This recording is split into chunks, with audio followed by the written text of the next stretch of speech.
Hi everyone, and welcome to the final video of this chapter.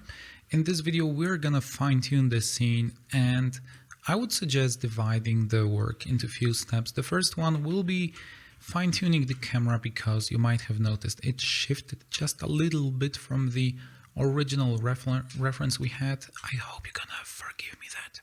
So yeah, we have to fix that. Once we do the camera work and find the perfect angle for our rendering, I would suggest fine-tuning the illumination first. Then we will check the shaders if there are any changes just out of the box. And what I would suggest doing with the fine-tuning of the elements, I will include before and after files for this scene, so you can do your own direct comparison of what I have changed before we go to the chapter 5 of this course for setting up the rendering and everything. And I will also include an image comparison under this video, so you can simply see what have changed. The changes will be probably quite small, but yeah, I would still suggest doing them and checking all of the details yourself, because I want to save you time, fine-tuning the materials right now just by moving those handles slightly. Everything will be described under the video, so let's now move into setting up the camera properly. The camera, the reason I think it will be good to set it back to the correct location is this way we can see if we didn't lose any of the proportions of some of the elements we had in the scene, because let's say this handrail seems to be quite large. I would suggest double checking its size. So yeah, let's enable the location tool here, so maybe we can do all of those things more precisely. I will move the camera. Let's try using a little bit more defined values so we can save them for later maybe, or you can note them down just in case.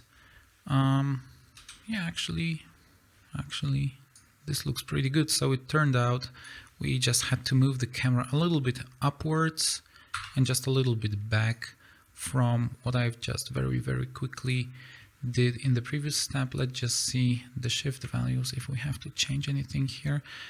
What I'm aiming at is, again, this element here, so it looks close to what we have in viewport. Let's see if we can move the camera a little bit back still and shift it to one of the directions, but then we lose the look here on the right at the fridge. So let's look for some in-between points like this. I think it looks good right now. Let's just launch the region preview and compare the parts of our image to the reference. So yeah, as I mentioned, when we were working on the glass material, we would have to fix the lack of highlight within this area, definitely, because we can see it happening here. And at first I was thinking about maybe working on the area lamp that's behind the windows that should be kind of visible here, but I think we could also solve this problem by using a little hack for the environment setup. So let's now see how this hack works. I've set up the shader editor for the world, and you can see we still have some HDR leftovers from the previous videos, so let's delete them, keep things nice and tidy. And I'm gonna duplicate the background. I'm gonna add a mix shader node, and I'm gonna mix those two backgrounds together. The strength for that one will be 5. So let's now see how it affects our scene. And what you can see right now, we get some highlights here, but also the general brightness of the interior increased, which is maybe not necessarily bad. Let's maybe do that this way by increasing the main strength by 2, but why are we using this node here? And it's very similar to what we were talking about when discussing the cycle settings for the objects. We can use quite similar setup here in the node editor. The difference between using those effects on the shader level versus the object level, I'm going to describe that in the advanced chapter covering the cycles shading system, but let's now choose the light path node here, focus on that, and let's plug in the glossy ray here. So what this setup does, it's telling Blender to use this this very bright background to affect the reflections, the glossy reflections only. If we go back here right now and do the render preview, you can see if I decrease the strength to 0, we are still getting some of the reflections here, and if I increase this to 50, the reflections become very, very bright. The better way of previewing those effects is simply changing the colors. So you can now see we have a normal, actually that light comes from the area and sun lamp, so let's make it correct. If we change this color to green, for example, increase its strength, you can see we now have this green highlight where the light is actually landing within our interior and the magenta highlight within the reflections. So we now know this node is affecting the reflections and this is a normal light. Let's get back to the normal settings right now. And yeah, let's use the strength of 5 to boost the glossy reflections within our scene. So the way the environment is working right now, it shines the light of strength 2 into the interior, but it gives strength of 5 to the glossy reflections. So we now have this area fixed. So with the camera and environment fine-tuned, I still was able to catch a few minor bugs. The one is present here on the right. So you can see the texture alignment should be vertical and we have a horizontal setup here. Let's just fix it very quickly. I'm gonna set up an UV editor here, switch to the face selection. It's already there. L click, I call it L click. I'm pressing L button to select this UV island, this face, and now it's all fixed. Let's see how it looks. I think it's okay. Maybe we can scale up this UV map just a bit like that, so it has more pattern visible. The other little bug are those spot lamps, which we completely omitted from the time since we added them to the scene. So they still have a little bit of emission within them, which I would suggest removing since we don't want to use the spot lamps in our scene. So the emissive material is the first one. I'm simply gonna disconnect it so we don't have any extra light sources that would disrupt cycles from rendering and focusing on the external light sources.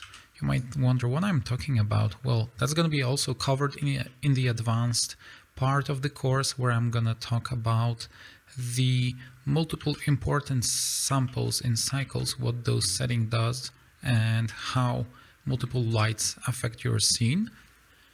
But now let's get back to fine-tuning the scene.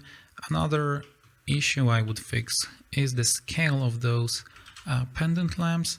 I'm gonna focus the cursor around the main origin point here. I'm gonna enter the edit mode, unhide everything, switch to the vertex mode. Now I'm gonna deselect. Yeah, maybe let's not deselect first. Let's use 3D cursor and scale this object like this. It's now quite big, but you can see since it's instanced, we get the change applied to all of the other copies. I will now, deselect those vertices and move my object slightly upwards. So the reason I'm doing that, the cable is divided. We added this little noise to it, so we can't just scale it. We have to move it slowly, element after element, segment after segment. But yeah, I think it looks good now. So let's move to fine-tuning the counter element. As for the counter, the obvious thing we have to fix is the width of the element. I think we overshoot in this direction just a little bit, but since we have an external assets here, let's grab all those vertices from that side and simply move them roughly this far. I would say that's going to do the trick. Now I'm going to select those elements in the object mode and simply move everything to the side so we match the dimension. And I also think we could push the counter just a little bit forward like that. It should do the trick. Another issue we have with the counter is this bottom edge. So if we render it, you can see the counter is actually synced into the surface. I don't want to move it upwards, so let me enter the edit mode again. Let me switch to the side view, grab those vertices here and simply move them upwards. So now I want to have similar thing as with our wooden panels at the ceiling. I just want to make this little edge here visible. So I'm going to move those selected faces just above the floor level, maybe slightly higher. So now you can see we have this very nice shadow appearing here, and it simply looks more realistic. That's the fact. The other fact is we need to see how our scene looks like with the environment. So let's check that out right now.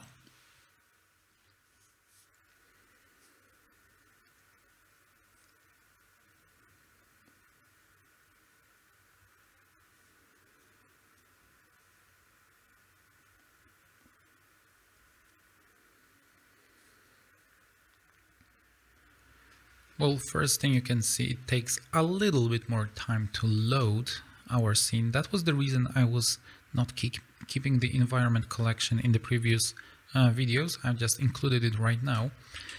What's really interesting, the reflections we have here at the counter, they look very closely to what we have in the reference. So if we just cross-sect compare the rendering region with the actual photo, it's quite hard to distinguish what's what. What I think it's a good point and good side of our rendering. The problem that I'm seeing actually is by adding the environment, we are losing a lot of shadows here, and that's because, well, the sun, which has a very sharp angle here, has to go through the buildings, and that's why it's, well, we are losing its look. So in order to fix that, we need to select the buildings and see what happens if we simply move them downwards. So let's do it right now. I'm gonna go to the side view here and simply move them just a little bit. In the reference we can see the roof line is actually somewhere around this area. So as soon as I do that, you can see we are receiving some of the shadows and light back, but still it's not as good as without the environment at all. You can see,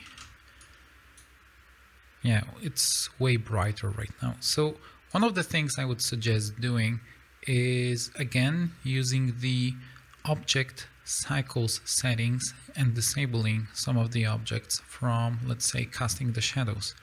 So what I think is causing a lot of problem is this little building in the side, because we already have some light here.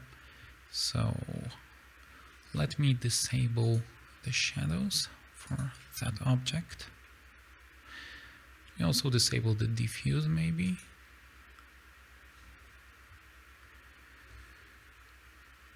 Yeah, I'm gonna hide it, and I'm also gonna apply the same settings to this part of the geometry and to those windows as well.